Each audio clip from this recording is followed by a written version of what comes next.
Okay, I thought what I'd do is talk for about 10 minutes and then maybe take questions, but I'll go with any amount of time that you want to give me. So what I want to talk about is the online Spanish 2V and 3V. This is a project which, I applied to the online pilot because what I want to do is take an existing hybrid course and I want to, in essence, throw it out to the system so that this is a course that could be then enrolled by anyone in the system. The course at present is taught on the Davis campus. It already, as a hybrid course, has credit. It's cohort-based, which means that it's not individual study. People do individual study, but then they have regular meetings with, usually we use WIMBA, but the tool doesn't matter and it's changed over the years, but we've used lately WIMBA Classroom.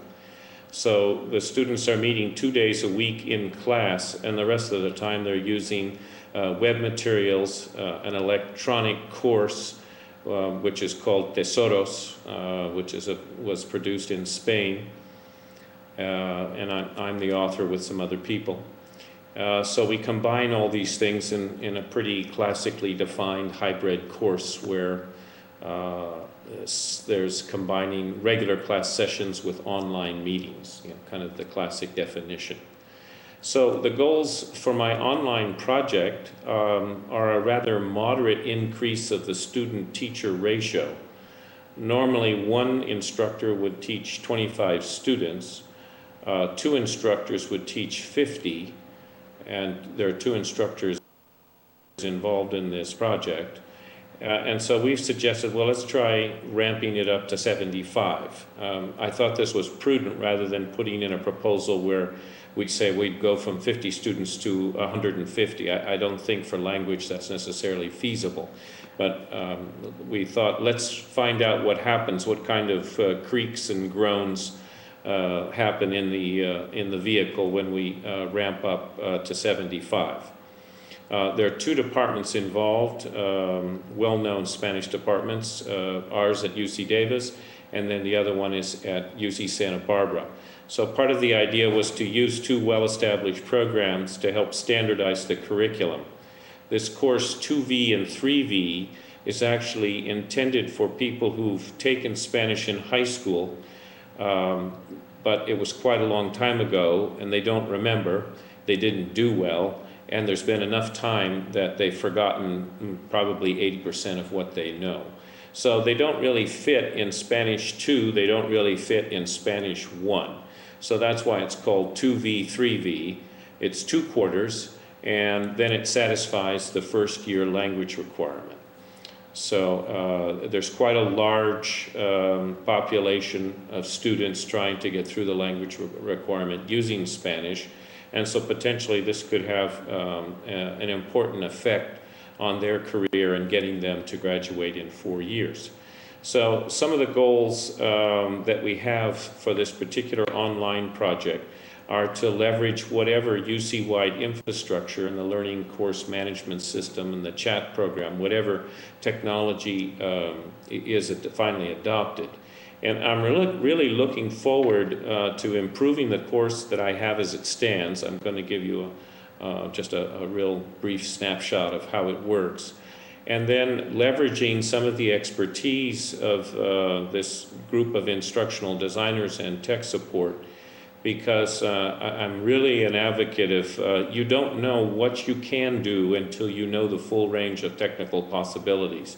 I've run into this before when I think, well, this is what I want to do, but then some tech advisor or some instructional designer says, "What, have you ever thought of this?" And usually it's a tremendously helpful idea, and I hadn't ever thought of that. And now that I can think of that, and I know I can do that, that would improve the curriculum tremendously. So I'm looking very much for some type of a dialogue to happen in this process of the online project. The Tesoros course that we had wasn't really ADA compliant, and that's another area where I hope to improve the course materials. Now I'm going to give you just a very brief idea of how the course works. It looks like this. It's when students go online, it's a completely online course, and it's in a Moodle wrapper. And so this is kind of the initial interface, which looks very Moodle-like. And then students have access to various components. One of the components is an online dictionary, which is organized according to ideas. And this is very helpful for students in a foreign language, because if they're going to write about the pharmacy, they can actually search for pharmacy, and then they get all of the vocabulary items that are associated with pharmacy and the personnel that might be associated with pharmacy and the verbs that might be associated with pharmacy. So it's an ideological dictionary.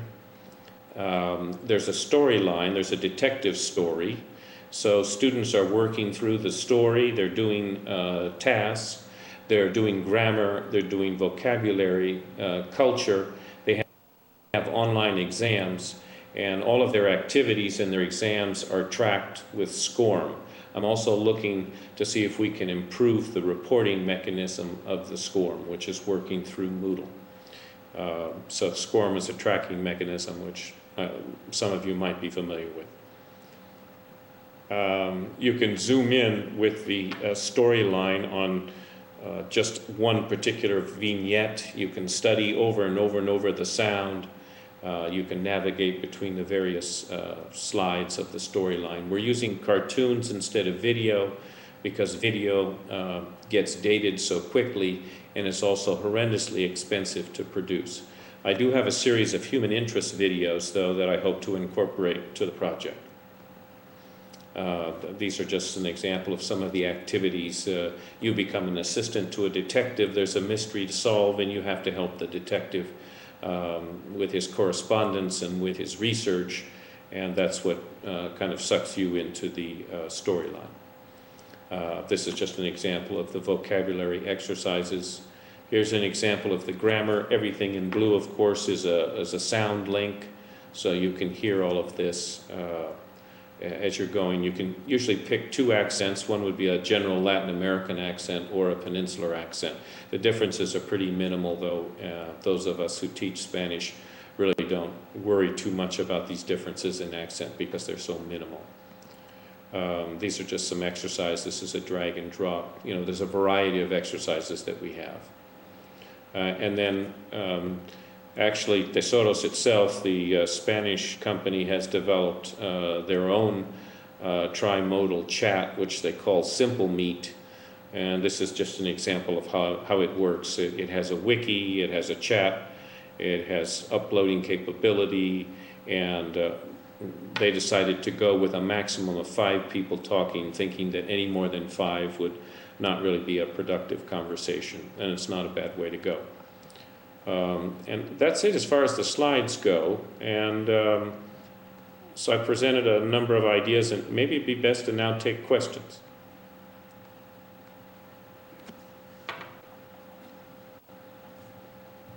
That was 15 minutes. That was great. Questions for Bob?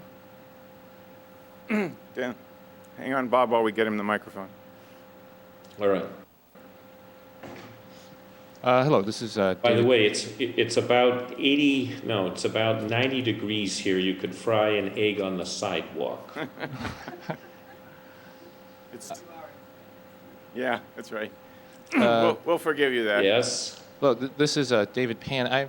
I'm wondering how do you do class sessions? Do you have class sessions? Are they asynchronous? Are they synchronous? You know, oral communication. How are you handling that? So what we're going to have to do, I believe, for the online project is break the students into groups.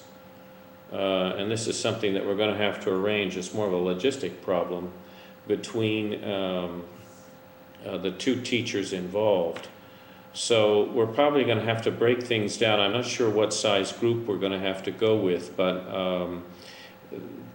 the idea is not to have kind of a general large session lecture. Normally what would be done in a large section lecture is going over some of the culture and the grammar, but that's all contained in the Tesoros online materials and can be done through self-study.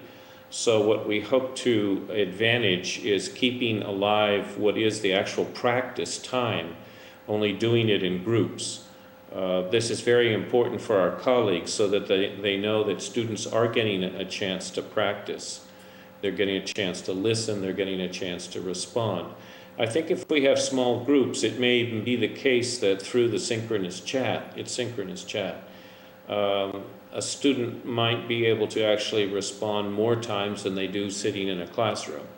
Because in an hour, usually a student only responds 2 or 3 times. It's just the way of handling 25 students in a classroom. You don't get a chance to respond too much. So they are synchronous, and this is really the key point in order to convince our colleagues, is that the class has to have this synchronous component. So it's going to be really crucial that that works and that we organize it in a way that we can get people on talking in groups and doing group activity. So I hope that answered that question. Okay, we have another one coming up for you here, Bob. My colleagues who have taught classes online and also in the traditional formats find that they actually cannot handle as many students as they can do online as they can in the traditional format because of the one-to-one interaction, particularly when you're dealing things synchronously. So have you other experiences that lead you to think you can expand the student I think numbers? that's exactly correct. That's why I say what's going to be key is the logistics of dividing students into groups so that we meet a couple times a week, but in probably groups of no more than 5. So we're going to have to do this in a way that we don't violate contractual agreements. You know, certainly when the other teacher involved, I think, is Unit 18, and so we have to do this in a way that we don't violate that. And I would agree with what you said is that the limit is probably about 5. We're going to have to test that and just see where we can go. But the synchronous interaction is very important, and online it's extremely intensive. And that could be one of the advantages, but with 75 people, we're going to have to organize this so that we can kind of run through and give everybody a chance in a normal week.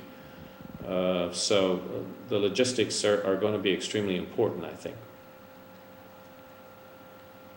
Thanks, Robert. I got another one coming from Carl Whithouse. Hi, Robert. It's Carl. So I had 2 questions for you. One dealt with the hybrid course, which I think you said you've already delivered, and I was wondering if you had any comments about how you got that approved through the Faculty Senate at UCD. And then the second question was just informational. I wanted to get the name of the software. I missed that you used for the trimodal chat. Okay, let me answer the last question first. At various times we've used different software, but currently we're using Wimba Classroom. That's just been bought by Blackboard. They bought both Illuminate and Wimba, and I believe they're starting for next year to come out with a new product, which hopefully will combine the best of Illuminate and Wimba Classroom. If we haven't used that, we've used the Simple Meet, which is something that the company that produced Tesoros developed themselves, but it's Flash-based, software. So, like this Adobe Connect is Flash-based. So that was the first question. The second question was on the approval, and what we did was simply approach the Committee on Courses and submit it as a change in format, but not a radical change in the content. We cover the same content as 2 and 3, and someone could, if they want, drop out between, the non-hybrid 2 and the non-hybrid 3. There could be any kind of a combination. Clearly, someone who starts with the hybrid course, it would make more sense that they continue with the hybrid course. But we presented it to the committee on courses, and we went through the normal approval of a format change, but they looked at everything, and it was approved. We then went on from the extension, because this is also offered in a completely online fashion through the extension, and we asked for something which is XD credit, so not only extension credit, the X, but also Davis credit, and that was approved as well. So I've kind of been through this approval process with language courses, because when we developed the Arabic online, which started at Berkeley, we got the Berkeley Senate to approve it, and then we moved to Irvine, and we got the Irvine Senate to approve it. So the Senates have been very helpful. The committees have been very helpful. Any other questions for Robert? We're going to hire you as a consultant to go through Senate approval, Robert. You know. Anybody else? I guess you've taken care of them. Thank you so much. Enjoy your afternoon in Spain. You're probably going off to dinner now, right? No, it's far too early. It's only 6 o'clock. It's only 6 o'clock there, that's right. Yeah, we don't eat till 10:30 or 11. Well, adios. Enjoy. People don't start having fun until after 12. That's great. Okay, everybody, have fun. Thanks. Bye. Bye-bye. So my name is Susanne Lohmann, and I've been teaching ethics at UCLA for almost 20 years. I'm about to develop this course called Diversity, Disagreement, and Democracy, and there's this super big ambition, which may or may not work out. So the idea is that this coming year, I'm going to be teaching an upper division hybrid course, and then the top, let's say, to 100 students, and then the sort of top 20% or so of those students will be serving as TAs in the subsequent year when I develop a general education course that would be taught to several hundred students. And then maybe in year 3, this whole thing will go into the open web so that people on Earth can sort of play the kinds of games that we'll be playing here, okay? So whether all of that will happen, we don't know yet, but that's the ambition, okay? So each of you should have a handout in front of you that says Diversity, Disagreement, and Democracy. And so in terms of the learning objectives, the idea is that, let's say on diversity, for example, people should first of all understand that there's there's really an uncountably large number of ways in which human beings are diverse. At any given point in a society, only a couple of those are politically salient. So, for example, in our society, it's race, ethnicity. I come from Germany. A couple of centuries ago, it was the Catholic Protestant thing, and so on and so forth. Some of them are not politically salient, like, for instance, colorblindness. 10 to 15% of all men are colorblind. Who cares, basically, except if you apply for certain kinds of jobs, right? And so people will always have this thing like, is diversity good or bad? And the idea that my students should get is that there's 4 different kinds of tasks or that human beings try to execute together. It's collaboration, cooperation, coordination, and competition. And it turns out that each of these comes in zillions of different variants, and whether diversity is good or bad and what kind of diversity matters depends like in incredible detail on like what exactly is the task, okay? And students will often come into my class saying sort of everything's a prisoner's dilemma, and then it turns out life is more complicated, okay? Then the next thing is disagreement. So once again, there's many different kinds of disagreement: moral, cultural, cross-cultural, ideological, party political, religious, and so on. People often come into my class sort of thinking like, here's what I think, and everybody else is kind of stupid or wicked. And in my class, we're kind of complexifying their thinking a little bit. So for example, if you take something like Yale University admissions, which could be done by grades, SAT scores, it could be holistic, it could be done by lottery, it could be done by selling off the slots for money, it could be done by legacy admissions, it could be done by affirmative action, and so forth. And the student should then be capable at the end of my class of saying, if you're making this argument, this is the kind of moral world in your head, and this is how it correlates with liberal conservative and Republican Democrat, and so on and so forth. Okay? Then finally, democracy really stands for organizations, institutions, the ways societies are organized. So I'm giving some examples here, like Britannica, which is a top-down encyclopedia, versus Wikipedia, which is bottom-up. then a thing you could do in my class, for instance, is let's say if you take like the FBI, which used to was supposed to catch bank robbers, then 2011, the September 11 happened, and they were supposed to catch terrorists. Then you had the 2008 financial crisis, and they are supposed to catch financial crime. And so to catch these different kinds of criminals, you need different organizational cultures and different organizational structures. And then, of course, organizational change is also very hard, et cetera, et cetera. So that's the kind of stuff that they'd be learning, okay? But if you step back and say, what's the big point, or the big thing? Ultimately, people are supposed to learn tolerance, okay? So this brings me to pages 2 and 3 of my handout. So there's, at the bottom of page 2, you see the pictures of Rodney King, who during the LA riots of 1992 basically said, people, can't we all just get along? Which is, of course, this question. And it turns out that this is very tricky, so you can read through those examples on your own time. But if you look at page 3, for example, you see this peace conference, which had in it the Dalai Lama and Jody Williams, who is a world-famous anti-landmine activist. And it turns out that they got to screaming at each other because the Dalai Lama says, you know, we want inner peace, and Jody Williams says, what about inner peace? We're like angry about all the social justice out there, and so on and so forth. Okay, and so if people at a peace conference cannot get along, then, you know, what does that say for the prospects of world peace for the rest of us, right? Okay, and so the basic idea of my class is that people are going to learn tolerance sort of bottom up, as opposed to, you know, top down, me hitting them over the head with a brick kind of thing. Okay, and bottom up basically means that they'll go through many experiments, games, surveys, and in each case they'll play a game, for example, at they'll have in some sense a frog's perspective. They only know what they think, and then who knows what's out there. And then subsequently they get to see the data set for the whole class. So now they suddenly see how they fit into everybody else, how everybody's interacting, and so on. So they get the frog's perspective and then the bird's eye perspective. And then, of course, in parallel to that, they get to learn some theories, and they get to see some other empirical data, and we discuss real-world examples, and so on and so forth. Okay. So I want to give you a first example, which is the trust game. So this is page 4 of your handout. So the way the trust game works, we're not going to play that one here. We're going to play one of the other games.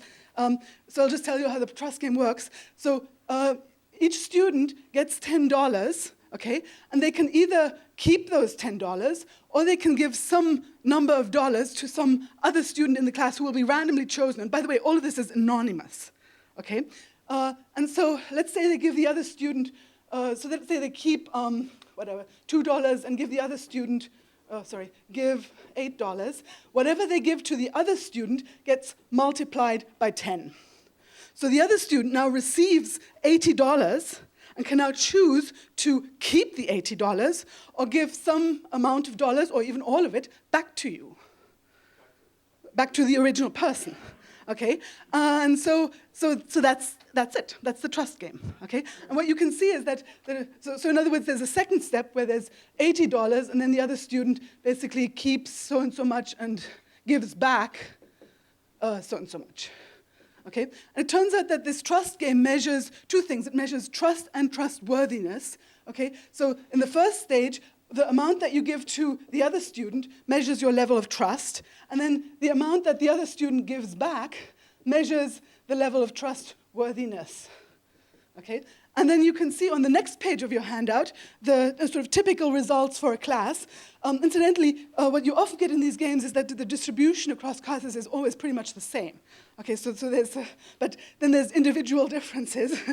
Okay, so you have here the results for the trust game. So you can see that, for instance, Cheech Kilamos is keeping the $10 for himself, whereas if you scroll down, you can see, for instance, Anne Rice is keeping 9, giving 1. It turns into $10, and then Joe Bruin chooses to give all $10 for himself, to keep all $10 for himself. Right? And then as you scroll all the way down, you can see, for instance, at the bottom, Colbert is giving the entire $10, turns into $100, and then Live in Love 16 is giving $50 back.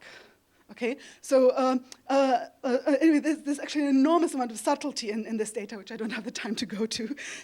But I do want to mention that when you do cross-country comparisons, so there's rich countries and there's poor countries, countries that have a high GDP, they tend to have higher levels of trust and trustworthiness in these kinds of games than countries that have a low GDP. So there's all sorts of other stuff you can talk about. Okay, now if I went to.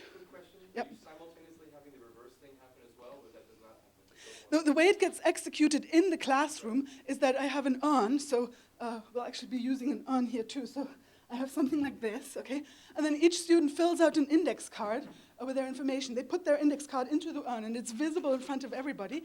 And then I go around with the urn, and people pick an index card, and that automatically pairs each student off with another student, right? And people are using pen names, and so you know that you're going to get paired off with someone else in the class, but you have no idea who it is. Right? Okay, so that's mechanically the way it works. But your question is actually important because in a class, these kinds of experiments, it sort of takes a time to execute them, right? Whereas online, we can, and then it also takes time for me to type up the data set, so they only get to see the data set in the following class, etc. Whereas online, this stuff could go really fast, right? And so we could actually do stuff online that we can't do in the classroom. For example, like one of the sort of the literature out there suggests that in these trust games, it's better to have a homogeneous group. So if everybody's like the same race or sort of feels that they're part of the same group, they're going to be more trusting and trustworthy. Okay? And so what you could do, for instance, if you have 500 students, is you could take 250 of them and just have them play the basic trust game. The remaining 250, you sort by race, ethnicity, or whatever else, gender, or whatever you want, okay? And you basically tell them, okay, you're going to play this trust game with all the Iranian Americans in this class, okay? And then you can basically compare and contrast what's happening in the trust game where the 250 people just play it with just anybody versus the trust game in which only people within certain racial or ethnic groups play it. Right? Incidentally, like in this trust game, I can already tell you that the race ethnicity would matter, but let me give you another game where, for instance, gender matters, which is also a game of cooperation. It's a so-called public goods game where you choose to keep something for yourself or you can give it to the group, sort of for the greater good of the people in your group.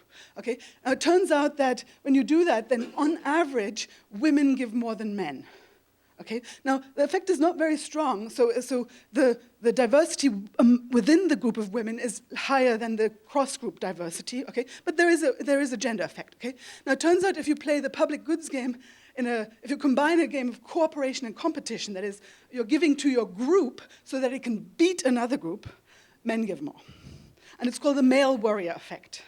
Okay, so that just sort of gives you a sense of like the details matter, as to how diversity matter and whether diversity is a good thing or a bad thing. And in fact, it turns out that the male warrior effect can be very, very powerful for motivating, specifically men, right? Okay. Anyway, so we're going to now play a game, and this game you can actually win something. This is a micro calculator from the Museum of Modern Art.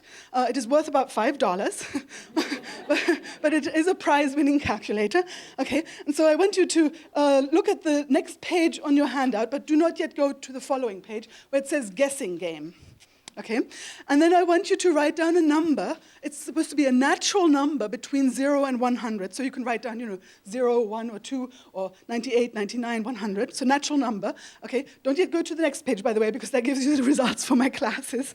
Okay, so now here's the thing. After you're done writing down the number, you're going to tear out that page, and then this urn will go around, and I want you to put that page in here. Okay, then we're going to add up the numbers as follows. We're adding them up, we're dividing them by the number of people in this room, and we're multiplying the number by 2/3.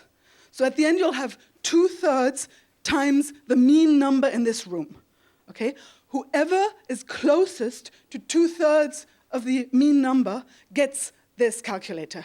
We have a little bit of a trickiness because more than one of you might be closest, in which case we'll just flip a coin. Okay, so whoever's closest to 2/3 of the mean number in this room gets the calculator. That's pretty much it. It's an incredibly simple game, and I can tell you that there are hundreds of publications out there on the web analyzing the implications of this game because there's an enormous amount of complexity in what happens in people's heads when they play this game. Yeah, I know it's one of those things, right? Okay, so write down a number between 0 and 100. We take the average or the mean in this room, multiply that by 2/3. Whoever is closest to 2/3 of the mean gets the museum. Oh, yes, you should write your name down too.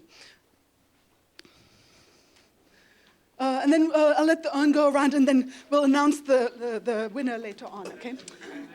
don't use the pen name because you're supposed to get the calculator if you win, right? So, and then of course, an additional prize is also that you'll be sort of cleverer than sort of everybody in a room full of professors for what it's worth, okay? So that will probably motivate some of you, okay? Okay, so if you're done writing down your number, you can then move on to the next page, which gives you the results for 2 classes. One result is in just normal font, and the other one's in italic font. And I did 2 classes just so you can see that the distribution is roughly the same across classes. Now, before you look at the numbers, look at me, because I'm going to explain it to you first, okay? This is a game where game theory makes a point prediction. Game theory, which suggests that you are rational people, you can think, you're intelligent, etc. Every single person in this room will write down 0. Game theory gets bombed out of the water because probably not a single person in this room will have written down 0, possibly 1 or 2. Okay, now what's going on here? Well, let's just think about like how real-world people, as opposed to hyper-rational people, might play this game. So you're sitting in a large class, and so you think, oh, so there's these people around, and everybody will write down something between 100, so the average will be 50. 2/3 of that is 33, so I'm going to write down 33. And then you say, oops, other people might think that too, okay? So they're all writing down 33, and then you say, okay, so then the average will be sort of around 33, so I'm going to write down 22. And then you think, oops, they might think that too. Okay, and then you start writing down 22, and you can already see where this is going, because the whole thing will converge to 0. Okay? Now, it turns out in some of these experiments in class, I also have people write down why they chose this number, because it turns out there's some numbers that can never, ever win, right? So let's say if every single person in the room wrote down 100, 2/3 of the mean would be 66. So it would be crazy ever to write down something between 66 and 100. Right? But people do it all the time. And when you ask them, like, why do you write down this number, that number, it turns out people have reasons. They say, it was my dog's birthday, and stuff like that. So there's some number of people who are not paying attention, who don't understand, and then they come in and they think this is a prisoner's dilemma, and they have to defect in some way, and like, people have crazy stuff going on. But sort of by and large, there is some number. If you look at the results, what you'll see is that apart from sort of the crazy numbers, there's always going to be like some number of people that are crowded around 50, then there's some number of people who are crowded around 33, and then some number of people that are crowded around 22, okay? And so on and so forth. And actually in this class, you'll also have one who said 1. You can, by the way, be too clever for your own good in this experiment. So supposedly the Caltech board played this game, and there was Bill Gates, and then Bill Gates wrote down something like 5 and 1. And then when he was asked, like, why did you do that? He said, well, I looked around, I knew everybody should write down 0, and I looked around and I said, nah. And so I wrote down 5, and then that was the thing that won, right? So anyway, so on the following page, you can see this same game played by a couple of magazines, like the Financial Times, newspapers and magazines, the Financial Times, Expansión, and Spektrum der Wissenschaft, which is, Expansión is Spanish, and Spektrum is German. And you can see how the winning numbers are a little bit lower here. Presumably people who do Financial Times, they might be a little bit more into thinking what other people are thinking, and so on and so forth. In my classes, the number that typically wins is sort of 21, 22, something like that, okay? Anyway, I'm not going to go on in this. I want to now move on to one last thing, and that is when we do disagreement, one of the things that matters a lot in current politics is actually conspiracy theories, because people believe crazy things about the Federal Reserve, about the United Nations coming in with black helicopters, and among other things, that Obama was not born in the United States. Okay? And one of the reasons why I want to mention this to you is that when we have this stuff online, we also have to have a certain flexibility, because the 2 experiments I'm about to tell you about, I just invented them on the spot this past quarter when this Obama thing was blowing up, about Obama being supposedly not being born in the United States, okay? So we have to have some flexibility to sort of update this stuff along the time, okay? So we're going to play one experiment, which is the kite, sorry. Actually, let's forget about that one for right now. I only have 2, let me see, like 2 minutes left. Okay, okay, so I'm just going to tell you about the first experiment, and then the second, okay. So when you look at the page 9 of your handout, which says, read this paragraph, a newspaper is better than a magazine, a seashore is better a place, and so on, okay? As you read it, you might get incredibly confused as to what's going on, okay? And then you should sort of look into yourself, like what do you feel right now, and you might be very confused, etc. Then the professor says one word. That one word happens to be kite.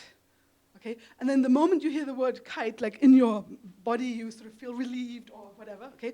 Incidentally, you can see the data on the next page. What this experiment is supposed to replicate is the following, that people who believe in conspiracy theories, there's like all this complex world out there, they're getting pushed around, they're becoming unemployed and this and that, and then all of a sudden someone comes and gives you this sort of one thing that, and all of a sudden you understand everything. Okay? And it turns out once you're trapped in that understanding, you can't really undo it. So, for instance, if you read through this thing and you know it's kite, you can't unthink kite. You can't get out of it, okay? Anyway, so that's, and then on the next page, once again, you can see the data for my students, okay?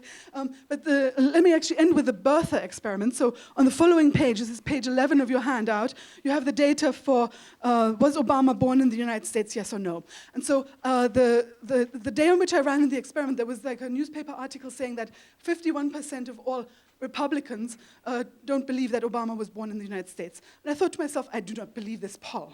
Okay, so what's going on here? So I went into my class and we discussed it. And one of the things we came up with was that, let's say if they call 200 people on the phone at dinner time, and you're like this 60-year-old man who absolutely hates Obama for his, socialist policies and everything, and you get asked, was he born in the United States? You might say, of course not. Not so much because you really don't believe, right? But because in some sense you're responding expressively or figuratively. Sort of like let's say you're a Catholic gynecologist, and on Sunday you're in church and your daughter asks you, was Mother Mary really a virgin? Well, as a gynecologist, you might know better, but you might say yes. Okay, and so the point is, anyway, the point is that people were supposed to write down. We know from other surveys already whether they are Democrat or Republican. And incidentally, people who are independent, green, libertarian, you have to basically pick Democrat or Republican. Then people write down yes or no, and then finally they write down literally or figuratively. So literally means you believe it literally. Figuratively is you're speaking figuratively, so to speak. And then now comes the critical thing. They also have to guess or estimate the number of people in this class who will say no, who will say no, Obama was not born in the United States. Okay, so that's this data set. And then when you look at the data set, so there's about 2/3 of the people who are Democrat, 1/3 who are Republican. And the first thing that you can see is that the distribution between the two parties is essentially the same. That is, pretty much everybody in the two parties says, yes, he was born in the United States. And then there's just one Democrat and two Republicans who say no. And so the interesting thing here is actually not what's going on with the Republicans versus the Democrats. The interesting thing here is what's going on with that very small minority that's saying no. Okay? And then the second thing is that not a single student in class said figuratively, except for one, okay? And it turned out later that one student didn't know what figuratively meant, okay? So essentially this whole literally, figuratively theory that we had didn't go anywhere, okay? And then the other really amazing thing is now look at the number of people that they thought would say no in the class. Look at the range. Right? The range among the Democrats is, this is pretty heart-stopping. It goes all the way from 0 to 35. The range among the Democrats from 0 to 27.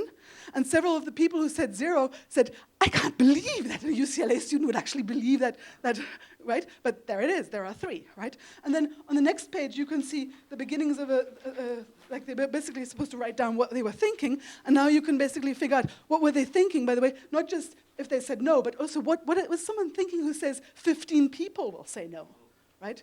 And anyway, so that's basically the idea. Okay, that's it, I guess. Any questions? I barely made it, so.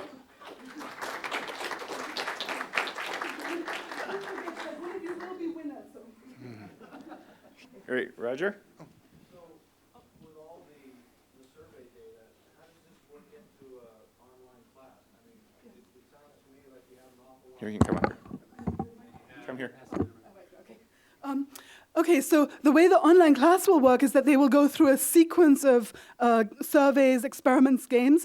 I think the online class could actually be better than the real-world class for the reason that I mentioned earlier, that you can do things so much faster. You can actually run through several variants of an experiment, and then the software can immediately produce the data tables.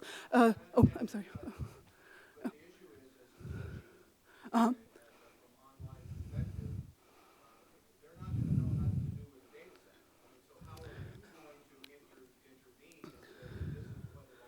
Right. No, that's okay. Yeah, so his question is, they're not necessarily going to understand what they should do with a data set, like, right, so what about me? Like, where am I going to be, like, explaining all of this, right? So there's two things going on. One of them is, of course, that posted online will be things like op-eds, short book chapters, which they're then supposed to read, and then it would be their task, for instance, to look at a data set, and then in the light of the theories, the empirical results from other people, these are like social psychology, behavioral economics, political behavior, and so on and so forth, then interpret the data set, okay? But the other thing that I'm thinking is that I'm going to develop this hybrid upper division class where the students take the online games, etc., but then they actually come into the classroom, so we talk the way I just talked, okay?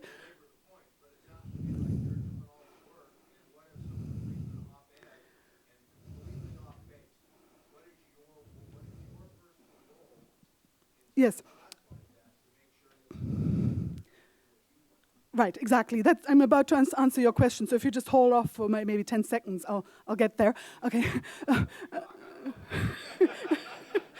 Okay, so the idea is that in this upper division course, students are going to do the online stuff, but then also see me in action and interact with me, etc. Okay. Then you take, let's say those are 100 students, then the top 20 students will be serving as TAs for the general education class. So in the general education class, you might have, who knows, 200, 300, 500 students, and then you might have one TA per 10 or 15 students. Okay. And so there's a sense in which the students get trained in the upper division class to then run the sections in the lower division class.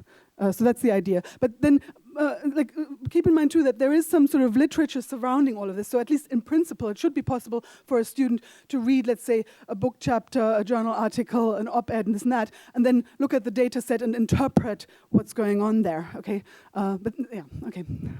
Yeah. Mm-hmm.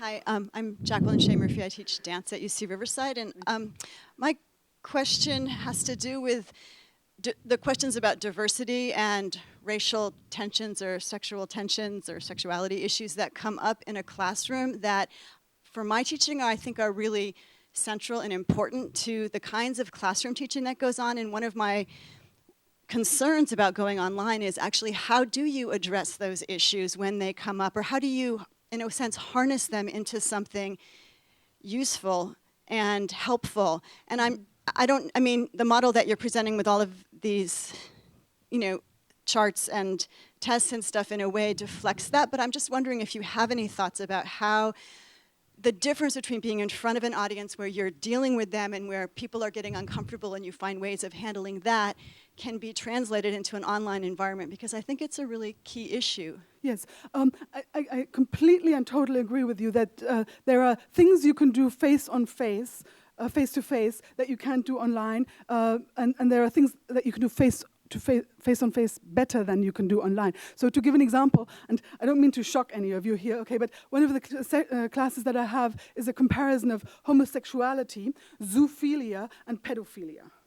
Okay, so homosexuality is obviously when people of the same, like let's say man-on-man sex. Zoophilia is when you make love to animals, and pedophilia is when you make love to children, right? And that comparison, if you put that online, who knows? I mean, probably the world would blow up, right? But in a classroom, if you've already sort of had face-to-face contact with students for many sessions, and they've sort of gotten like a sense of, this is an environment that's kind of safe, and this and that, and so on and so forth, you can actually do that. I mean, the three cases, by the way, differ by the status of the victim, right? So in one case, there's probably arguably no victim in the homosexuality case. In the zoophilia case, there's an issue of animal rights and this and that, and then in the pedophilia case, there's obviously a child that's the victim, right? So what I'm saying is the comparison is actually interesting, and you don't necessarily need to go along with me about what I just said, but my point is that this is something you can do in class. It's probably not something I can do online. Okay, and then there's other things like, for instance, when I do animal rights, I bring into the classroom like little frogs that I purchased on the web for about 10 cents, and they are different colors and look kind of pretty, and then the interesting thing about these frogs is when you press them, their eyes pop out at you. Okay, and it turns out that there's an artist who did a famous experiment in a London gallery where he set up 20 blenders, with water in them, and he put one live goldfish into each blender. okay? And then people would come into this gallery, and then, of course, in next to no time, those goldfish got, like, blended, okay? And then there was, like, a huge outcry, because this actually happened in England, where people care a lot about animals and so on, okay? Anyway, and then there were lawsuits and this and that and so on and so forth. And then basically in my class, I bring in a blender, and then I basically have each student give their frog a name, have them sort of press the frog so that the frog looks at them with the frog's eyes and so on and so forth. And then I ask, who wants to blend their frog? You know, and then this is sort of a starting point for like talking about people's attitudes towards animals and this and that and so on and so forth. Not something you can do online, right? Okay, so there's things that you can do in the classroom that you can't do online. Okay, but my idea is that it's not like I'm going to stop teaching in the classroom, right? My idea is that when you go online, there's things that you can do online that you can't do in the classroom. For example, online, especially if I teach a general education class, or if we actually go worldwide so that thousands of people from all sorts of countries in the world start playing these games, we can actually get some serious statistics about how people of different cultures respond to this stuff. And you can, let's say in class, you might just run one version of an experiment, and then they have to wait until the next class to actually see the data. Online, you can run zillions of versions, and then they see the data immediately after they've just played it, which educationally is actually better, right? You want the feedback to come immediately after they've experienced it, right? And so the idea is not to say some things, I completely and totally agree that some things can happen in the classroom that can't happen online, but my idea is that I'm pushing the things that are actually better online for this particular class. Okay.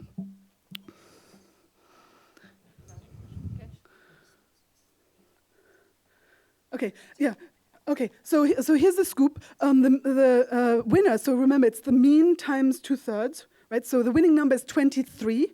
Remember what I said, that in my classes it's always sort of 21, 22, something like that wins. And there's two winners, Jacqueline and Greg. And so since there's two winners, we're going to flip a coin over which of you gets the Museum of Modern Art prize-winning calculator, okay? And plus, remember, you beat like the entire room full of professors.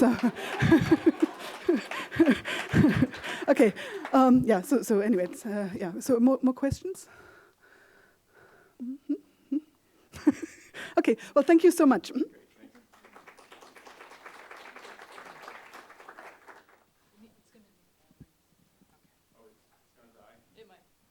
Okay. Well, I cede my prize to you, Jacqueline, because I'm speaking now, so you get the calculator. I picked 23 because it was my lucky number, and it works every time. So I didn't think about it that much, and maybe that's something to be considered as well in your statistics, right? This is interesting how this works out. Wonderful presentation. Thank you so much. I'd like to work with you right away, and my proposal today is more of a vision than a version of what I've already been doing. And I'd like to connect with one factor that you brought up, which is the 10x factor. There's a theory out there that says nothing is worth doing unless you can improve whatever has been done before by a factor 10, which means that we have to be able to produce more knowledge by a factor 10 at less cost, probably, or less effort, and with more elegance. And many people think about courses in terms of and on online activities in terms of incentives, external incentives. For example, you just gave us an external incentive for doing this game, which is the calculator. And in order to do a 10x improvement on anything, we need to tap into different kinds of resources because we can't make that many calculators or prizes or incentives. We have to tap into internal or intrinsic incentives. Intrinsic incentives are what people are naturally motivated to do by themselves. And competition is one of these components, right? And so where in the world do we have a space where people follow their passions effectively and rapidly, and it's in the game world. We have an enormous amounts of growth in terms of human cognitive activity in games. But one of the big problems with games is that we're not sure what people learn from playing games. At least studies that make it possible to compare what you learn from a book and from a game just by reading or playing tend to show that you learn as much from a book as you do from playing a game. Or one recent study showed that a brain fitness game was equally effective as just reading the newspaper for the same amount of time. And so, so that's a problem for game designers, mostly because the research question wasn't posed properly. And recently, with a colleague from UC Davis, I had a chance to conduct a research project on a game that we wrote called Rulemaker that brought into focus a little bit more what exactly people learn from games. And I'm going to talk about that. But the title of my presentation here is Learning by Reincarnation, which means that we learn when we die and we're born again and we get another chance, right? And games do that all the time. Games let us die, and then they let us be born again and try the challenge again, and that's something that's very satisfying to us. Why? Because we see our own transformation. And as a degree-granting institution, we constantly make people that are random people from the street into alumni. Right? And that's a huge transformation. It takes 4 years. And so we own that process. We know that process very, very well. Yet when we use online education, we don't really integrate it as much as we could. So that's one of the things I'm getting at. So what we're looking for in games instead of learning in the traditional sense is shifts in stages of reasoning. And let's go to the next slide here. I'm crediting James Holston here as well, who's a professor in anthropology who works with me at the Social App Lab at Citrus. One example of learning online is not really a game, it's Khan Academy. And what Khan Academy does is let people watch videos about courses that deal with all sorts of subjects. The courses are the videos are limited to 10 minutes. They're very fast-paced, they're rapid, they're engaging, they're very carefully structured. And there's 2,100 videos on all sorts of subjects out there. And what they do better than anybody else is they give people credits for watching these videos. So as you progress, as you just watch these movies, you can become a master of trigonometry. And you get a badge. You can print the badge out and like put it on your resume or something. And so it does exactly what the degree does at UC Berkeley. It gives you a sense of transformation. You've transformed from an ignorant person not concerned with trigonometry, to a master of trigonometry. Who doesn't want to be a master of something, right? This is an exciting thing. So unfortunately, though, the sense of reasoning, this is just rote memorization. This is by repetition. If you heard something 10 times, eventually it'll become your personal truth. 100 times, you'll believe it even more, and so forth. So this actually produces a type of learning that has to do with memorization. And that happens in a separate part of the brain than the type of learning that we're really interested in, the transformative learning. So they got the part right about getting people engaged in the process by showing them how they transform, but the transformation is not deeply integrated into the gameplay itself. So there's a decoupling between the skills you learn and the transformation you experience.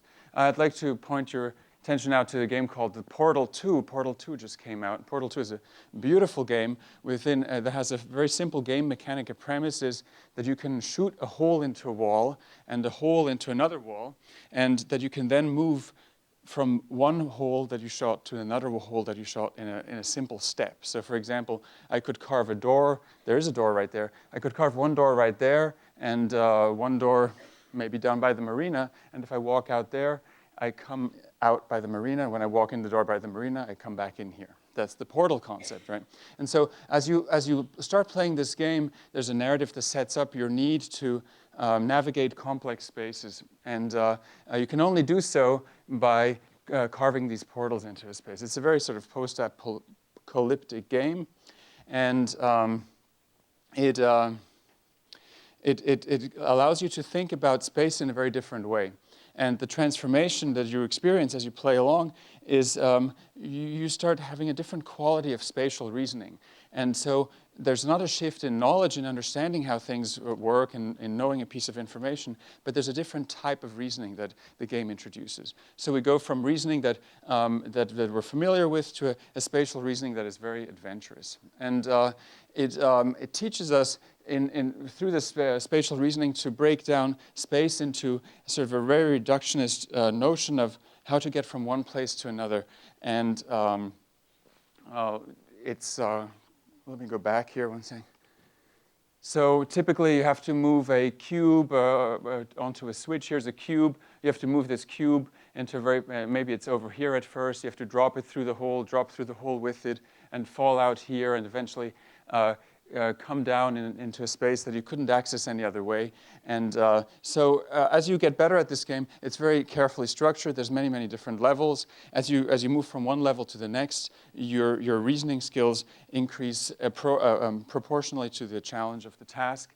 And at the end of the game, you make your way out of a maze. It's like solving a puzzle. You make your way out of a maze and you reach the outdoors. You're inside some kind of research facility, some kind of nuclear test site, and it's very scary and dark, especially after recent events with nuclear power plants failing and collapsing.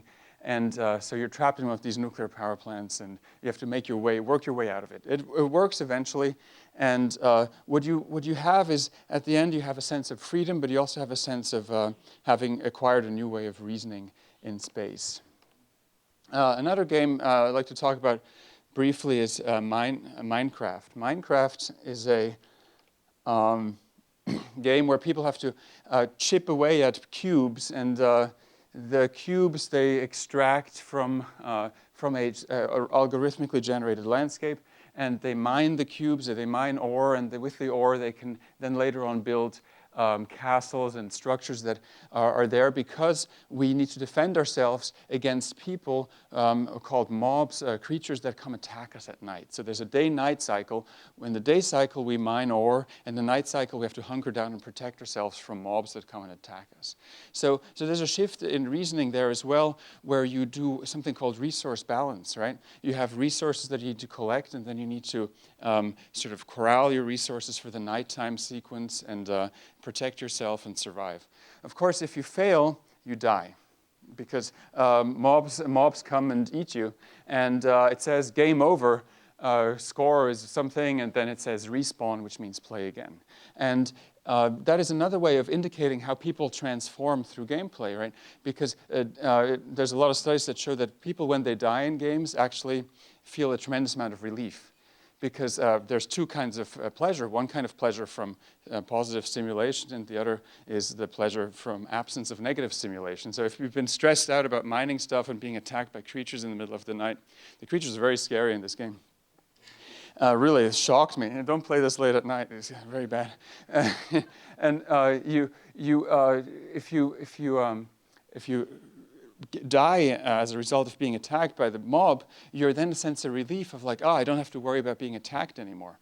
And then you respawn and you play again. Of course, you want to do a better job. And so that's a very intense form of learning. And the reward, as you mentioned earlier as well, the reward comes immediately. You survived another night, you built a good fort, and you can move on. And that is so positive and so satisfactory that you just keep on going. The cycle of like trouble and relief is very engaging. And so the type of reasoning we get out of this game is not just learning the names of the mobs and the various monsters that attack us. That's a lot of trivia that comes with the game. But the real sense of reasoning that we develop here is resource planning. And it's deeply integrated into gameplay because you have to calculate the size of cubes and the size of entranceways into your fort so you can get in and out, but the monsters can't or the mobs can't. And you have to collect enough ore to build these structures and make it through another night. Resource planning is a very important skill, certainly something we'd like our graduates to know about when they go into the world, right? So it might be not exactly a degree, but certainly a component of almost any degree that we offer. So this game, although it looks completely trivial and sort of silly in a way, actually provides us with a very deep ability to plan resources over longer temporal cycles. So if I were running a business and would hire somebody and they would say, well, I built a castle with 10,000 rooms in Minecraft, I would say, okay, this person, this woman, this man is good at planning resources. I'm going to hire that person. So I think in the future we'll see game skills as part of resumes, much like we see degrees as parts of resumes. But we can beat the curve here because we have this wonderful opportunity that Dan has prepared for us with his team, this opportunity to create online learning that really is fully embracing new kinds of thinking about pedagogy. Here's the game we developed, Pathways, which I'm going to mention briefly. How am I doing on time? 5 minutes. Okay, so Pathways is a game we developed that deals with a very particular type of learning after patients who have suffered from neural lesions, brain damage. They have to often retrain fine motor skills, and so I'm showing this game because many games we have out there are not aware of the specific transformative power that they are actually promoting. For example, the people who design Minecraft probably are not talking about resource balance as an outcome. They just want to make sure people have fun, right? And they don't think of it in those terms. It's a guess. Maybe they do, but I don't think so. But if we design games that are much simpler in terms of their game appeal, but much more specific, we can see how precise games can become. This game here is called Pathways, and it's a version of the pegboard test in which you have to take these little pieces on an iPad and drag them into the matching hole over there. So you have to fit the piece into the right slot. And the challenge here was to design a game where we can see which hand people are using to play. And the simple trick was to make a button here that people need to hold at all times while they're playing with one hand. They have to hold the button on the other hand. So we know that while they're pressing with the left hand, they're probably playing with the right hand. And that gives us very precise data of how long they've been playing with which hand. And the simple innovation makes the data scientifically useful. So this is being tested now at the Children's Hospital in Oakland for rehabilitative training for children and adults as well. So the skills that we're developing here are planning and executive function skills. So you have to both make a precise movement. You have to make sure you don't forget what you were doing, and while you're doing it, you have to make sure that you don't do it over and over again. These are the type of skills that people sometimes need to reacquire after surgery, and also simply the precision of motor skills. And the next game I want to show you is the one that talks about, that led us to the understanding of shifts in reasoning. So this is a game that we developed with Susan Rivera. It's called Rule Maker. And in this game, you simply need to, this is for 10-year-olds, and they learn about proportional reasoning and simple mathematical equations. So A times B equals C times D. In the setup, we have students read books about the formula, and other students play this game. And at the end of the trial, we have students explore the same formula of A times B equals C times D in the area of weight, in the context of weight rather than in the context of area. So while they play the game, they have to take this piece of fabric and cut it into a square, and cut it until it's a really long line, cut it until it's a square. And there are various exercises that deal with manipulating proportions of equal area. And they are asked to articulate how they've thought about it, how they've solved the challenge, and so forth. And then, at the end, they have to do the same task with weights on a scale. And the kids who did play the game could 100% perform the task on the scale. And the kids who did not, who only read about the formula, couldn't transfer their knowledge that they learned from the formula to the scale. That is because the learning took place in the area of the brain that deals with memorization, not in the area of motion and actual reasoning. And so when we test game outcomes for reasoning, we find a very strong association between gameplay and new insights. The type of reasoning we're talking about takes place in the basal ganglia, a different part of the brain that Professor Rivera was able to detect in CT scan and brain scans and demonstrate that specifically those areas light up when the task is presented to students who played this game again. So we could show exactly that shifts in stages of reasoning are a result of game play and not memorization. And now that we know that, we can design games that teach content not by presenting content in a game-like environment, but rather by embedding the content in the process that the player engages in the first place. And if we do that right, we can probably produce games that are played by thousands of people just because they're fun, just because they're interesting, just because they see that they can become a better person by playing this game. And if we get to that spot, the games, the courses we produce with game-like components perhaps, those courses will find their own audiences and grow on their own. We won't have to, people will recommend them to each other. Oh, I took this course and it was like a game and it was really wonderful. Why don't you try it too? And there's all these aspects of performance that make this kind of experience very attractive to others and make it attractive for people to talk about their performative experiences and show others what they've done in the course. And like that, I think our program can grow to whole new scales, and I'm very excited about that. So the question then is, can we go from information to performance and from performance to transformation? And that is the challenge of designing these courses effectively.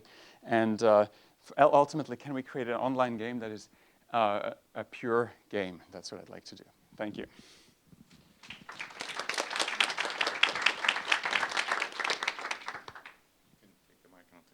Okay. Working? Thanks, I really enjoyed that.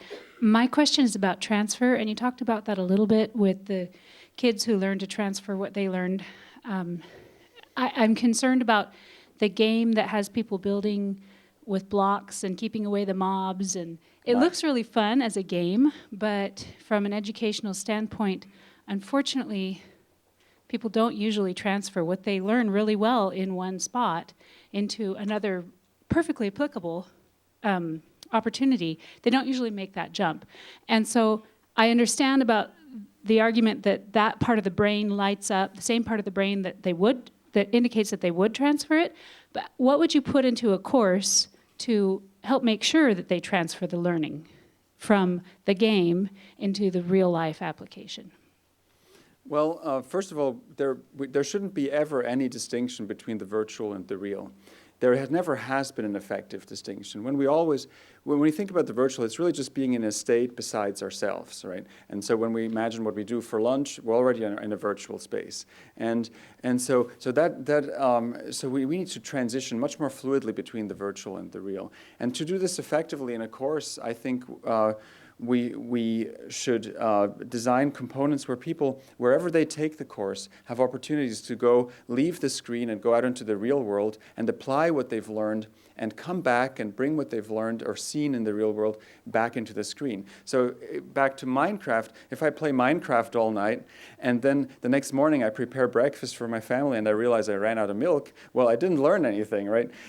So on the other hand, the next morning maybe I'll start to plan ahead and say, well, I'm going to get some milk, otherwise the mobs will come and eat us, right? And so that the more abstract and the more action-based and the more movement-based the lesson is, the more easy it is to transfer. What is hard to transfer is the myth of mobs or the myth of cubes or all these sort of decorations that come with the game. They're very hard to transfer. In fact, they sort of lead to a separation between the virtual and the real. And if two game geeks talk about which mob is the more dangerous one, you're lost, right, if you're not part of that world.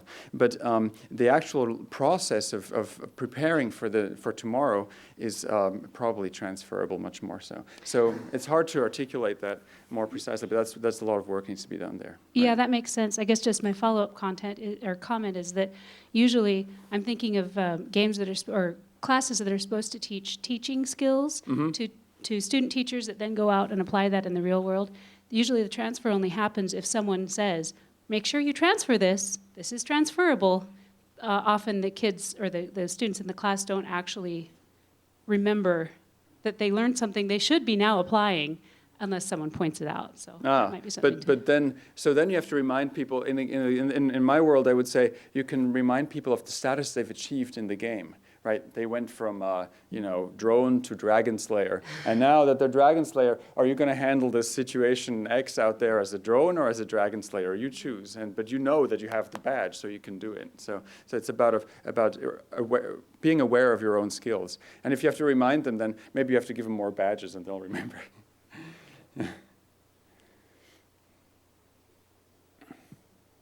I guess I have sort of the same question, but.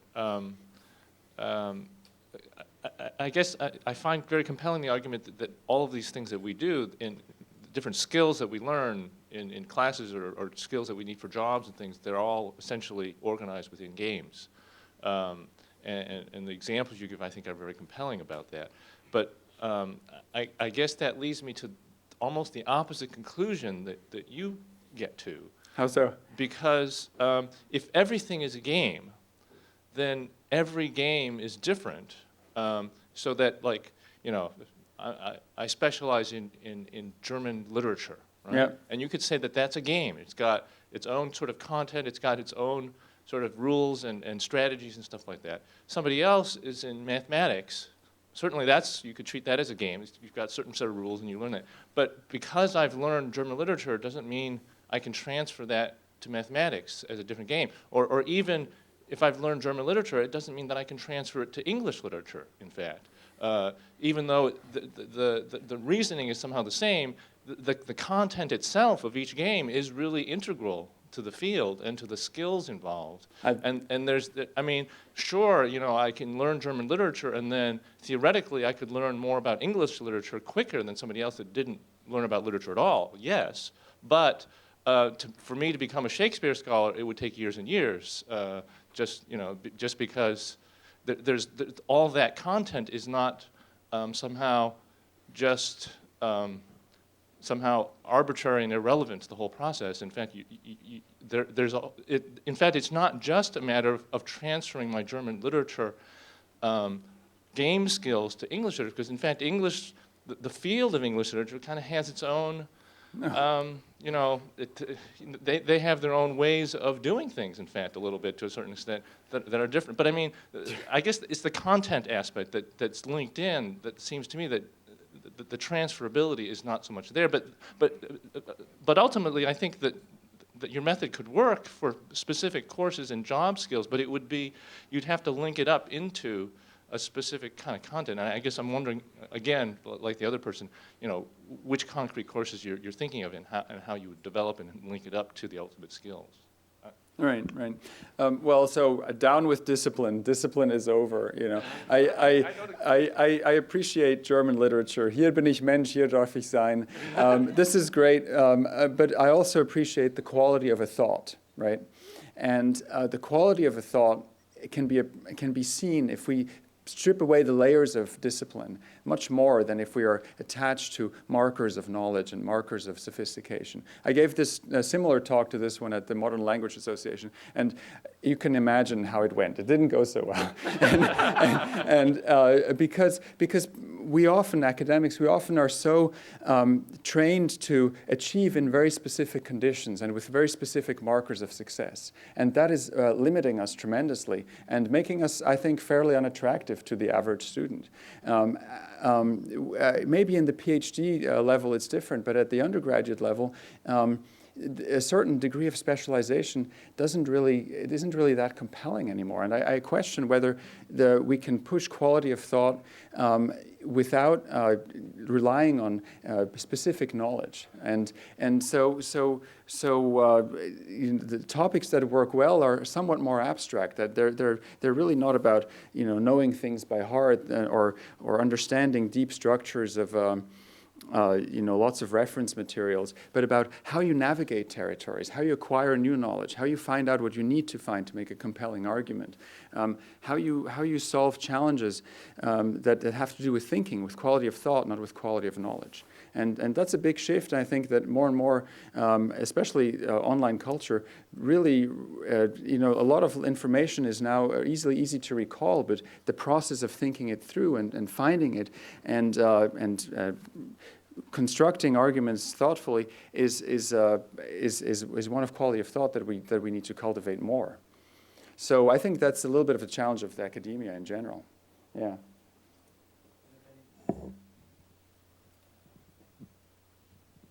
Thanks. So, kind of to follow up on this idea in the games, I think this is a very powerful concept of, you know, game as a learning experience. But the way I was, you know, considering game is basically it has two different components. One is the learning mechanism, which is the rules, but the other one is the incentives, and they're separate from each other. Now, one of the issues that I think come up here that if you want to create rules that teach us other things like critical thinking and compilation of knowledge. You know, I was interested in exegetic practices. There are other ways of literary topos, note-taking, analysis, building knowledge, compiling stuff. One of the problems with these rules is, first of all, they don't translate to games as easily, but mostly because the rewards are not as immediate. So I think there is a problem of having games which have delayed rewards. if we want to think about this in the general context of kind of a learning experience. And if we think about rewards, then the next thing that comes to mind is actually, well, rewards are just one way of so-called compliance techniques or marketing techniques. And actually, in a lot of my own experiments more in the performance area, I was looking into techniques of authority, scarcity, deadlines, liking, which are kind of individual addressed. But then there are social ways like commitment, principle of commitment. Somebody says that he's interested in something without knowing what it is, then he's actually held to his statement. You can make people to comply with reciprocity. You're nice to somebody, he will have to return a favor. Social pressure, if everybody does that, you would do this. So it's kind of taking the game into, well, the reward is actually a compliance technique that will now convince students that they should follow, or the participants that they should follow a certain trajectory. So kind of my question is, if we can go a little bit broader in the definition of a game, because it could be still considered as a game, but again, a little bit different mechanisms that maybe teach techniques which are not directly related to kind of logical or reasoning or spatial thinking, and then delayed reward and actually extending the notion of reward to basically other motivations that people might have, and especially if we consider the social practice around game playing that actually has its own types of rewards. These are wonderful points. For example, if we design a course-like game, we would have to think about an experience that lasts for, 80 hours, 90 hours? So that's a very large game in terms of typical game design. And it's a very deep game. And as soon as we start scoping it that way, we can start thinking of reward structures that bracket the minute, the hour, and the week, and the month. And many times when we teach, we say something at the beginning of a course that'll have a payoff at the very end at the final exam, for example. And we can use those structures in games as well. But there's a lot to be said for that kind of depth. And many, for example, Portal 2 has a very deep game components that really build on that, the whole trajectory of the player, not just the last 5 minutes of what they did. And so with the data that we collect when we watch students take online courses, we can actually make what is called adaptive gameplay. And for specific students who ask specific questions at the very beginning of the course or use specific words, we can bring those words back and validate that behavior at the very end, or spanning all sorts of time frames. It's very exciting to think through that carefully. Does that answer your question? Well, yeah. So there's a lot of hope that, as I showed in my example, games can be much more precise in that they deal with specific finger positions and stuff like that, and they can be much more deep in that they address a transformation of a personal behavior. And so if they're both precise and deep, then we have a lot of innovation that we can make that is really significant, I think. Yeah. Any last questions?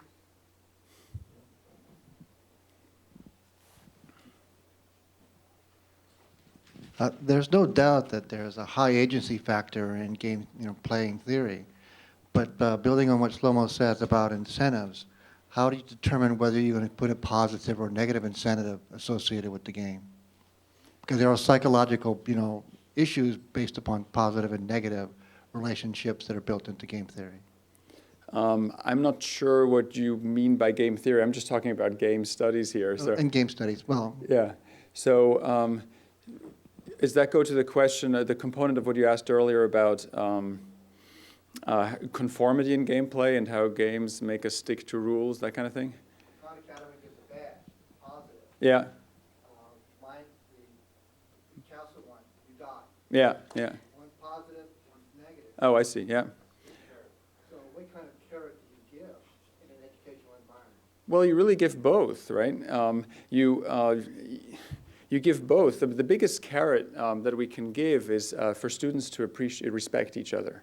And if we design these courses or games, whatever it ends up being, in a way that people can increase their status among their peers, that is the biggest positive carrot. That's what people really want to go for. But to do so, there can be many challenges met, many negative. They can die 1,000,000 times before they get their A in the class, right? They can go through many cycles of transformation and reincarnation before they get to that. And there is no need. Oftentimes in pedagogy, we're worried that any negative feedback will drive people away and will make them, break their identities and whatever, and lose trust, but that's not true in games because everybody knows it's in a game context. So in a game context, something negative can happen to my game character, my avatar, and not to me.